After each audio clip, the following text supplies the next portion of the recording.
कारोबार की जब हम बात करते हैं, अनिल जी, मैंने अखबारों में पढ़ा है कि काफी रिस्की ट्रेड है ये। जब वायदा कारोबार में तुम जब यहाँ पर आप निवेश करने की कोशिश करते हैं तो कई लोग बर्बाद हो गए। ये रिस्क की वजह क्या है और इसे किस तरह से टैकल किया जाए? अगर आपको तैरना नहीं आता तो आप पूल में कूदेंगी? जी बिल्कुल नहीं। और नहीं, बिना सीखे कूदेंगी तो फिर डूबेंगी। बस यही एफएनओ में भी है। प्रॉब्लम एफएनओ की नहीं है। देखिए, अगर आपको प्लेन उड़ाने के लिए दे दिया जाए और प्लेन क्रैश कर जाए तो गलती आपकी है, प्लेन की है? मेरी गलती है, क्योंकि आपको नहीं आता। सिंपल। सेम उसी तरह से गलती वायदा कारोबार की नहीं है।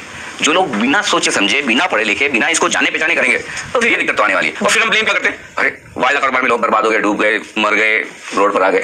ऐसा कुछ नहीं है। हाँ, अगर आप बिना तैयारी के, बिना सोचे समझे, बिना पढ़े लिखे करेंगे तो ये तो होना पक्का है।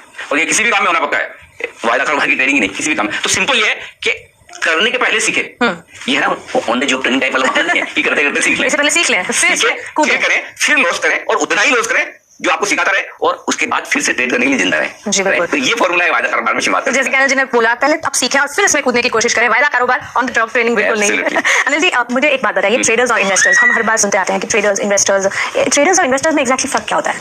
बहुत फर्क है। ठीक उसी तरह से जैसा T20 प्लेयर और टेस्ट मैच के प्लेयर में। ओके। आपको T20 में हार्दिक पांड्या दिखेंगे और टेस्ट मैच में चेतेश्वर पुजारा दिखेंगे। शॉर्ट टर्म लॉन्ग टर्म की बात करें? एब्सोल्युटली।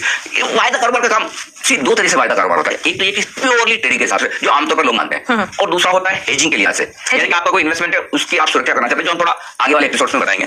तो ये दो तरीके से वायदा कारोबार का किया जाता है। पहले हम आमतौर पर जो हमारे दर्शक ट्रेडिंग के लिहाज से सोचते हैं वो बताएं। तो इसमें सिंपल है कि जब आप वायदा कारोबार में ट्रेड करते हैं तो आप इन्वेस्टमेंट के बारे में नहीं सोच रहे। ओके। सिर्फ और सिर्फ ट्रेडिंग के बारे में सोचें।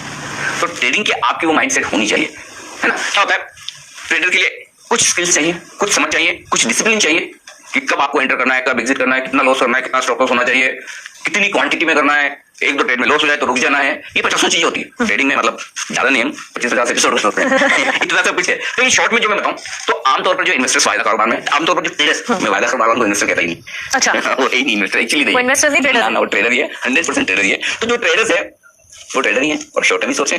मतलब एक महीने की एक सीरीज होती है, अगर महीने भर का भी ट्रेडर ले ले तो बड़ी बात है। वायदा कारोबार में तो हालत ऐसी है ट्रेडर्स की कि अभी से लेके सुबह से लेके दोपहर तक, दोपहर से लेके शाम तक या 3:30 बजे तक ट्रेड हो जाए, खत्म, रात को क्यों पोजीशन रखनी, नेक्स्ट डे नया दिखेंगे। सो कंप्लीटली ये ट्रेडर्स के लिए ज्यादा है बजाय इन्वेस्टर्स के। अगर इन्वेस्टर्स के लिए तो वो बहुत बड़े इन्वेस्टर्स, म्यूचुअल फंड्स, FIs, वो हेजिंग के लिए से इस्तेमाल करते हैं, जो हम आगे बात करेंगे। अच्छा, तो मतलब आप ये कहना चाहते हैं कि अगर वायदा कारोबार में निवेश करना है तो एक ट्रेडर की तरह सोचना है, ना कि एक इन्वेस्टर्स की तरह। जैसे एक शॉर्ट टर्म के लिहाज से हमें जिसको इन्वेस्ट करना है वो कैश में पूरे पैसे दे, डिलीवरी खरीदे, अपने डीमेट अकाउंट में ट्रांसफर करें, सालों साल रखे, पैसा बनने दें, शेयर पर नजर रखें, कम से कम ठीक ठाक करिए, और जब तक आपको लगता है ठीक ठाक करिए, शेयर ऊपर नीचे हो, घबराए नहीं, और आराम से 2 साल, 3 साल, 5 साल, 10 साल उससे पैसा बढ़ाएंगे। वो इन्वेस्टर है। या तो मिनटों वाला खेलें, इन्वेस्टर का सवाल ही नहीं, ये सबके सब दे रहे हैं।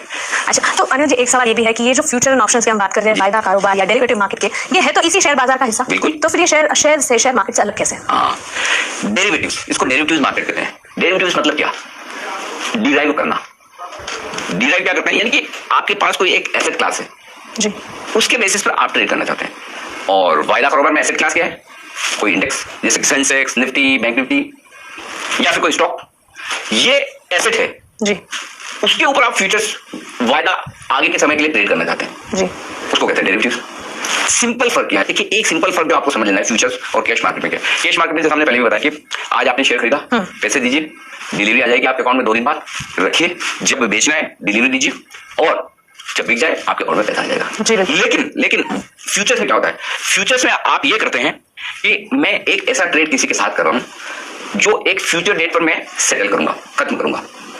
ठीक है, आज नहीं, आज मैंने आपके साथ, सपोज मैंने एक ट्रेड ऐसा किया कि मैं आज 950 रुपए में आपसे रिलायंस खरीद रहा हूँ, आप रिलायंस बेचें, और मैं कहता हूँ मेरे पास पूरा 10 दिन का, 15 दिन का, 1 महीने का टाइम है जी। ये सीरीज है, इस सीरीज के पहले मैं जब चाहूँ वापस बेच सकता हूँ। तो ये उस तरह का एक फ्यूचर डेट का ट्रेड होता है जो दोनों ही करके इन्वेस्टर्स, दोनों तरह के ट्रेडर्स, खरीदने वाले और बेचने वाले करते हैं। थोड़ा कॉम्प्लिकेटेड है, बस बेसिकली ये समझ लीजिए, जब आप इन्वेस्ट करते हैं आज की डेट के लिए ट्रेड कर रहे हैं, जब फ्यूचर्स में ट्रेड करते हैं, ऑप्शन हम आगे बताएंगे, जब आप फ्यूचर्स के लिए ट्रेड करते हैं तो आगे की डेट के लिए ट्रेड करते हैं। तो अनिल जी, जवाब जितने मिले उससे ज्यादा आप सवाल बन गए होनी चाहिए। और इन सारे सवालों के जवाब मैं लेने वाली हूँ आगे।